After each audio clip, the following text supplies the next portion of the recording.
there. Hi. Oh, wow, Fiona. You've gotten so much done. Wow. This must look a little different from before. Yeah. A new day on Oak Island brings the team fresh hope for a breakthrough discovery as Rick, Craig, and members of the team investigate the cradle-shaped feature of stones on Lot 8.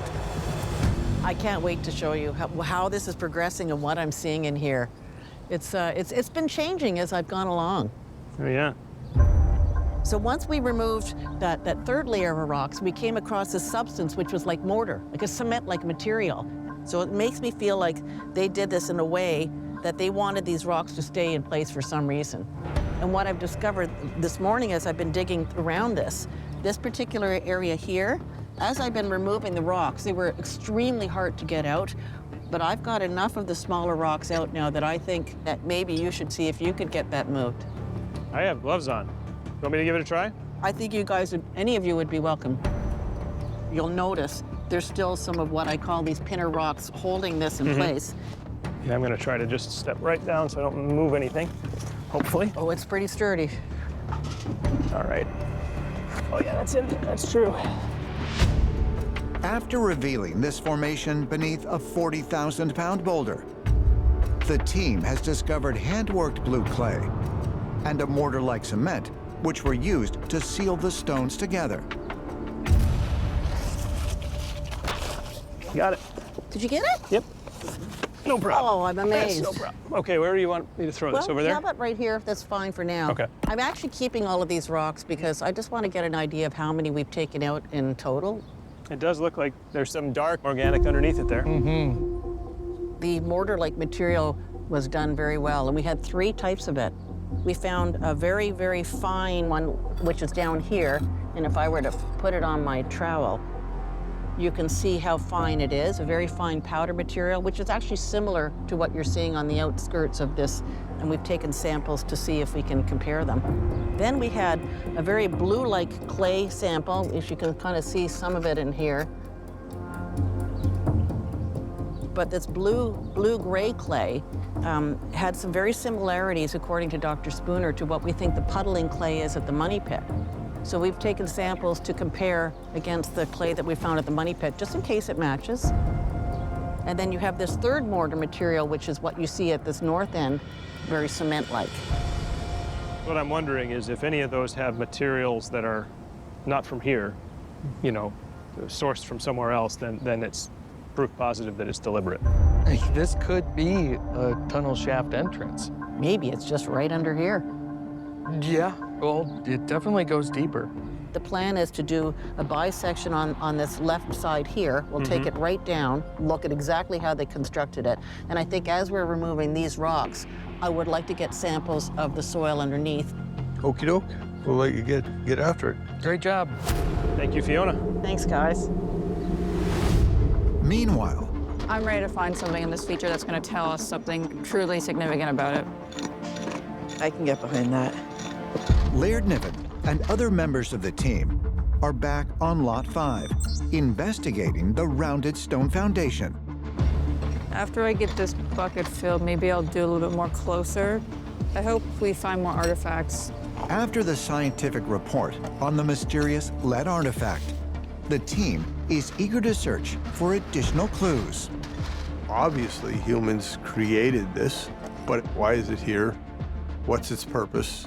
Who did it? When did they do it?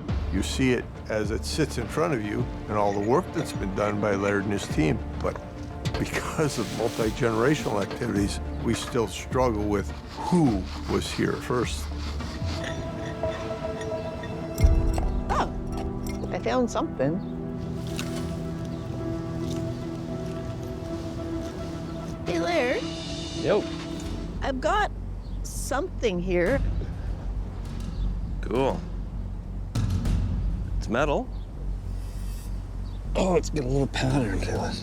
It's tiny. It's thin for a button, isn't it? It is. So last year there was a button found right in here that turned out to be made of recycled arsenical bronze from the medieval period, which is pretty interesting. And we've found some nice stuff, right? Beads and buttons just in this area. Yeah. And that's why we're expanding this way, to see what else is there, right? This is the main yard, so there's just a lot going on here. High activity means they lose things, and they obviously have, which is cool. It makes you want to just keep expanding. Same. I mean, that's a great find, so I'm gonna take it back to the lab and we'll see what it's made of. I'll let you know. All right, keep digging. All right, see ya. Thanks for joining, because this should be a very exciting war room. Thank you, Rick, for having us again. As the team considers where their next dig will be in the Money Pit area. First, we'll get the professor and Marcia. We'll get them up on the screen.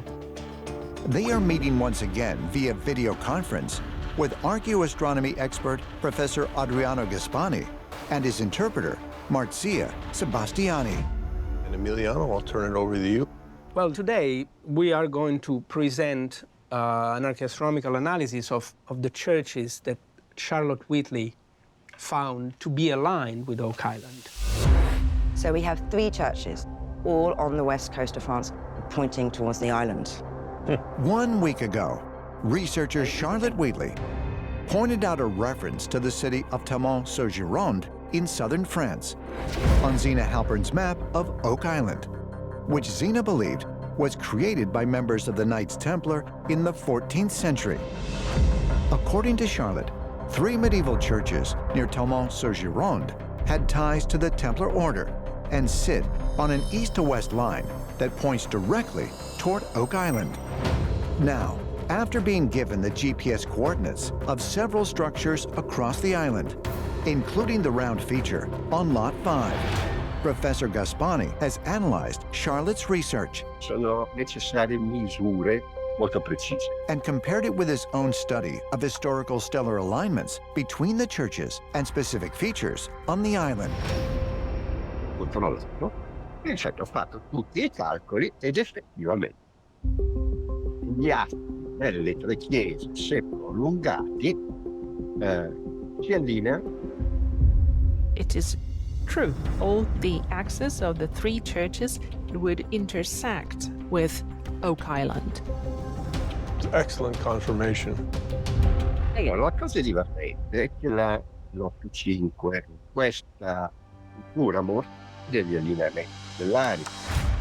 We have an alignment with the rising of Sirius, and then on the opposite side we have a star alignment with the Pleiades and with Hamal. Stelle importanti dentro, diciamo, l'astronomia templare. Emiliano, I assume all 3 of these churches date to the same era then, the 1200s? Yeah, Okay. roughly by the end of the 1100s and the early 1200s. Well, I'm having a hard time rejecting this one. Yeah. It seems like somebody was here, let's say from France, from the Talmont region of France, in the 1200s. They established a base of operations. And then when you consider the Pit Blado coin, the latest date it could be is from 1383. So Zena introduced us to her Oak Island map that mentioned Talmont, right? That was supposed to represent a Templar journey to the island. Here we see a lot of these factors converging together. All these areas that were denoted as significant on her map are proven to be significant today. Yeah.